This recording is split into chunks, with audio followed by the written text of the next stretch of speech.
What did your terrible roommate do to earn that title? Story 1. Roommate was a total slob, and I'm not saying this lightly.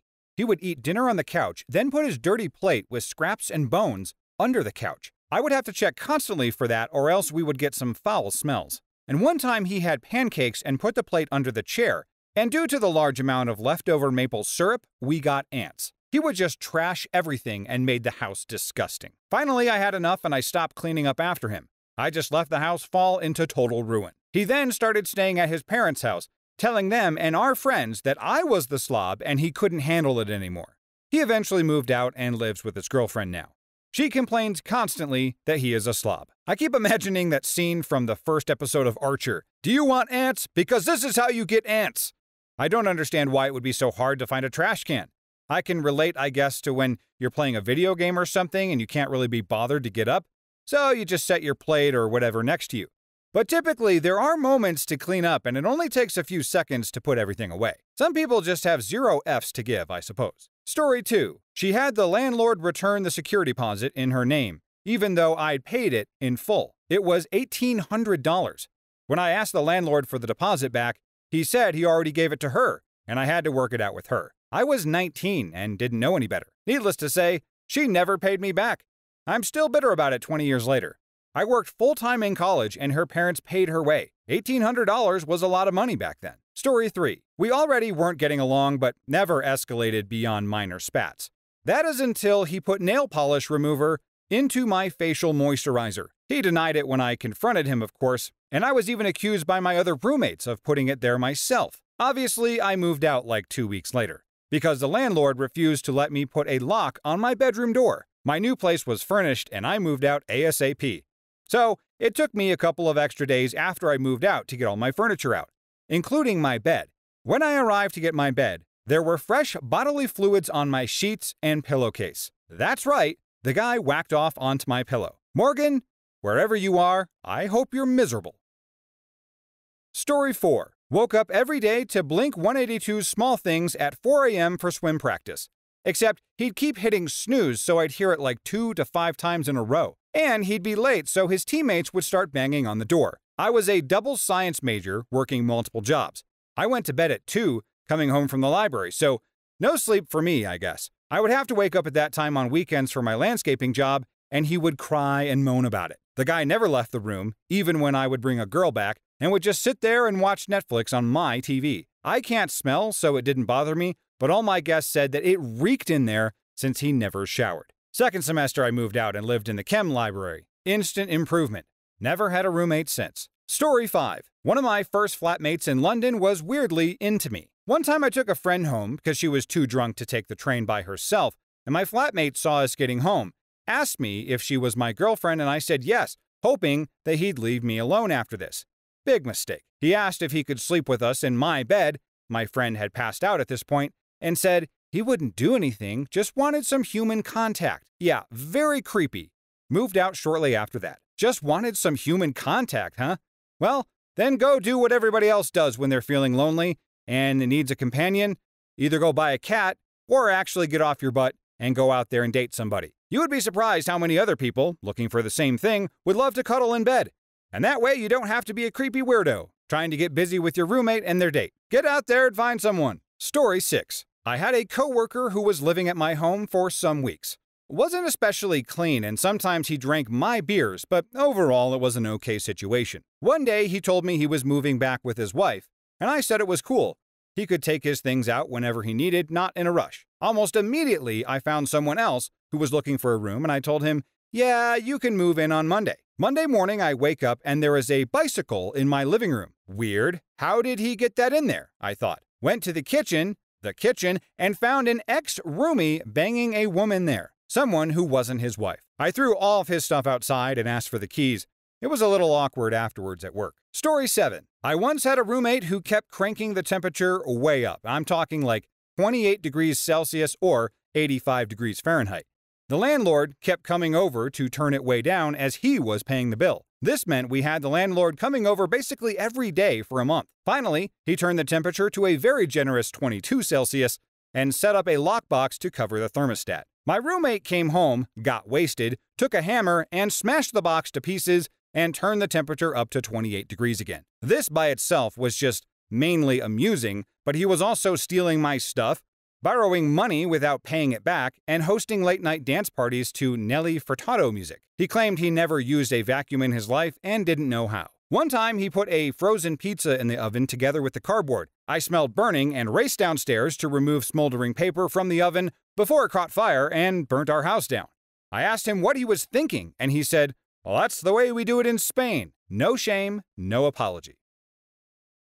Story 8. Not super terrible, but we went to a party, he got drunk super quick, and saw some people he didn't want to be around and walked home. About an hour later, me and another roommate headed home too. When we pulled into the driveway, we saw lights on in the living room, which quickly turned off. When we got inside, we saw a massive person-sized hole in the hallway wall into the bathroom. Our roommate was pretending to sleep, and when we asked him what happened, he said someone broke in, didn't try to steal anything, but just busted a hole in our wall. From inside of the bathroom into the hall, I should add. Then slipped out the still locked back door. They didn't see him lying on the couch at all either, apparently. Story 9. My sophomore year of college, my roommate invited her boyfriend from New Zealand to come live with us. These were dorm rooms, so it's not like she had a private space. This guy was living rent-free in our room all the time. Now, he was nice enough, but it was impossible to get anything done, including studying during finals week, when he had nothing else to do, so he just watched TV constantly. When I brought this up to my roommate and said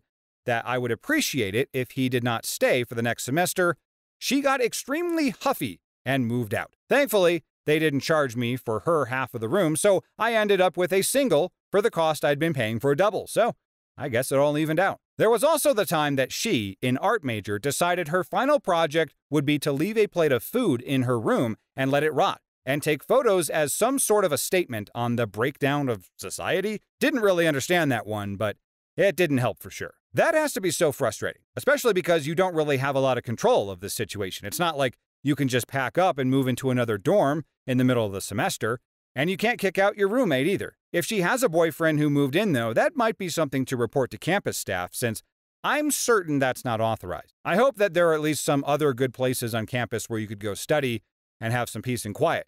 Campus libraries are always a good option, but even those can be quite full around finals week. In the comments, has anyone had a similar situation with an annoying college roommate? Story 10. He would always leave his dog for too long, and she would crap on the floor. Now, it was an old dog, and I'm sure at one point it wasn't an issue. The problem was this guy didn't even try to do anything to fix the issue. I'd come home from work every day and walk into a house that punched me in the face with the poop smell when I opened the door. We talked to him about it over and over again, and he just blew it off. What did he finally do when he got fed up with us complaining? He put the dog down. We just wanted him to maybe come walk her a while on break at work. His job was 5 minutes down the road. I can still feel the tension in the room when we found out she was gone. Story 11. I had gotten a friend of mine from college, one of my best friends at the time, a job at my company that would get him out of Arizona and a really toxic family life. He moved into my apartment in DC for a month or two with his girlfriend and me while he saved some cash after moving. The first night, he stole her anxiety medication to go to sleep, like 8 of them. And then it turned out he developed a massive drinking problem that he kept moderately hidden until I noticed the smell of booze on his breath in the morning car to work. He also passed out at the office at least once. Eventually, he became completely non-functioning. He stole booze, money, medication, and started locking himself in his room and just never interacting with anyone. Eventually, as it had been 3 months and he never paid rent, I had to kick him out. He was fired the next day and ended up wasting all the money he'd saved on booze and then wound up in a shelter for a bit. He then took a bus to Seattle and lived on someone's couch for 2 years. We finally mended our friendship last year, and it had been about 8, and then he fell back into booze and drugs, and I had to drive 2 hours to where he lives in northern Arizona to take him to rehab. After dropping him off at rehab, I watched him take a phone call and then leave without going inside. He is in his early 30s and has an enlarged liver and heart issues from all the abuse, and so I'm pretty much under the assumption that he's going to pass away, and there's not much more I can do. Story 12. He got drunk and threw my PS4 controller at my TV, which shattered the screen. Instead of admitting this, he staged a robbery in which robbers ransacked my place and stole all of my stuff. Every piece of furniture was overturned, smashed, and broken. I found out it was him when I discovered he threw everything I owned of value into the dumpsters outside to make it look like it had been taken. The police were also apparently called on him by a neighbor who heard the commotion, and the police found him in his room, crying his eyes out, belligerently drunk. I went and spoke to the police after dumpster diving for my personal belongings. They asked if I wanted to press charges, and I said no, but told his parents that he needed some help. Never spoke to him again after quite a long friendship. Story 13. He was technically my boyfriend, but he was staying with me, so he was also my roommate. Anyway, caught him cheating and promptly kicked him out. Since he didn't have a key to the apartment, I left my place unlocked while I was at work so he could get his crap out, which he didn't do. I ended up dropping his stuff off at his mom's house. What he did instead was steal my pet snake. I don't know what he did to him, like if he just let him go outside or if he took him with him. I know he's not in my apartment. It's really not that big of a place, and I tore it up every single day for nearly a month straight trying to find him. He had escaped once before when his old enclosure broke, but I found him within a few hours. The enclosure I had for him after the incident was escape-proof, and there's absolutely no trace of him anywhere. I have 2 cats, both of which would have tore him to pieces had they had the chance, but again, there's no sign of anything. He was just gone. The crappy thing is, I didn't notice until a few days after the fact, and if you know snakes, they spend a lot of time hiding. So during those few days between me kicking him out and me realizing he was gone, I figure my snake was curled up inside his little cave. But then feeding day came and I flipped up the cave and saw he wasn't there. Frantically searched the whole enclosure and he was nowhere. So yeah, he did something to my snake. Wow, what a man. Not only does this start because he has been a bad boyfriend by cheating, but he can't handle the rejection and consequences of his actions. So you get caught and your girlfriend kicks you out. But instead of just going quietly, you have to do something spiteful to her pet snake? Classy move, jerk. It's these types of situations where I hope that karma does its thing and takes over, because this guy has a lot coming to him. Story 14. She wasn't the worst person in the whole world, but she made it so unbearable that I moved out a few months before the end of the spring semester. At first she was fine, no big red flags, but she didn't have her own laptop, and this was in 2005, so she would frequently borrow mine. Not a huge deal, but I'd sometimes come home to find her midway through an hours-long project when I needed to do my homework. So I'd just wait to start mine after dinner. She would go to bed rather early, like 9 p.m., and she would just sit up in bed and sigh and say that my typing was keeping her up, and could I just not type, please? She would be using my laptop when I'd get MSN Messenger alerts from friends or family, and she'd see the messages pop up, and then she'd close them out and not tell me anything. There was one from a family that I'd been a nanny for the last 2 years of high school, and their special needs boy has been hospitalized in an emergency situation. And I completely missed the messages because she closed them and did not tell me. Now, side note, I am from the US and was in college in another country where I couldn't call home as often as I'd like. So MSN Messenger was my primary means of keeping in touch with family or friends from back home. The 2 of us shared a bathroom with the room next to ours, which housed 2 other women. The bathroom doors would lock from the inside for privacy. Despite the 4 of us having an agreement of knocking every time the door was closed, my roommate would constantly lock both doors when she would shower or use the bathroom, and every single time would forget or neglect to unlock the other door. So the neighbors couldn't access the bathroom. I couldn't tell you how many times I heard banging on the other side of the bathroom for their side to be unlocked. The straw that broke the camel's back was when she took her laundry down to the basement laundry room. Now, the machines were frequently out of order or just always in use. It was common to go up and down several times before being able to actually start laundry. But for some reason, one day, she came back up in a rage and started throwing her dirty laundry all over our room, including me. That was it. I got up, walked out, and walked down the dorm hallway and asked my sweet kind friend whose roomie had moved out after fall semester if she would allow me to move into her room. I just couldn't take the crazy any longer. Thankfully, my kind friend was happy to have her move into her room, and I finished out that year with much less stress.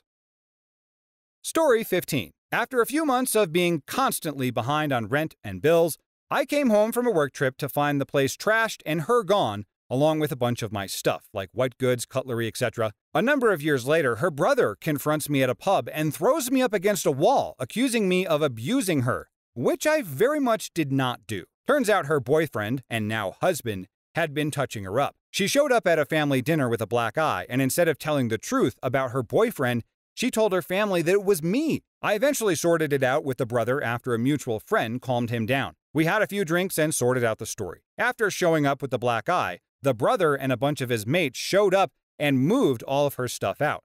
Being unable to find me to get revenge on, they decided to steal a bunch of my stuff and trash the house. He apologized and we left it at that. Fingers crossed the boyfriend copped to hiding over it all later on, because it cost me millions in repairs and unpaid bills. Story 16. I was renting a room from a guy who was separated from his wife. It turned out I knew her, but I didn't know that she was married to him. He was also renting a room to a really annoying woman. They got into a huge fight and he turned off the power, trying to force her out of the house.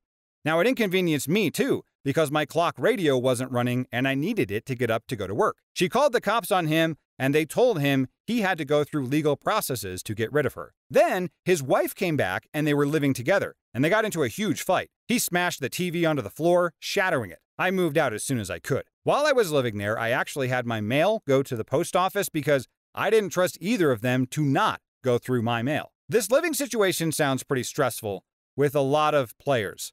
You've got the guy who recently separated from his wife, so you know he isn't in the best of moods.